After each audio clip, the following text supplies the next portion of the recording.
aku di sini ingin mewawancarai kamu mengenai ketertarikan dalam membaca buku.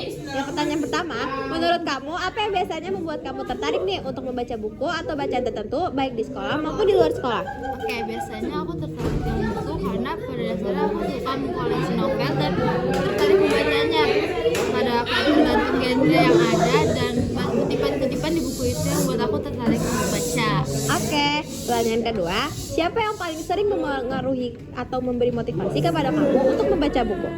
Yang paling memotivasi aku itu tokoh-tokoh tertentu gitu, atau bisa aja dari sosial media karena mereka tuh motivasi untuk membaca. Kalau kita baca buku tuh kita lebih banyak dapat ilmu, lebih banyak tahu wawasannya. Oke, pertanyaan ketiga, kapan kamu biasanya meluangkan waktu nih untuk membaca di tengah kegiatan sekolah yang pasti itu sibuk banget kan dan aktivitas sehari-hari?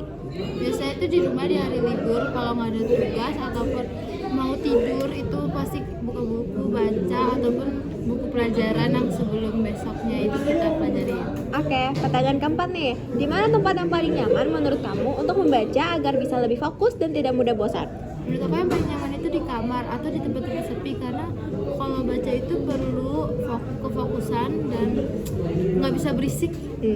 Pertanyaan kelima, mengapa menurut kamu sebagian siswa masih kurang tertarik untuk membaca dibandingkan bermain gadget atau media sosial? Karena mungkin menurut mereka bermain gadget atau sosial media itu lebih seru dan tidak membosankan sehingga mereka tidak tertarik untuk membaca buku karena menurut mereka membaca buku itu membosankan padahal membaca buku itu seru banget.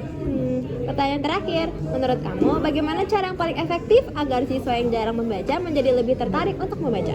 Mungkin cara paling efektif mereka bisa baca-baca dulu kutipan-kutipan atau mungkin yang ada di HP itu sehingga nanti mereka penasaran atau gimana pun itu jadi ke buku.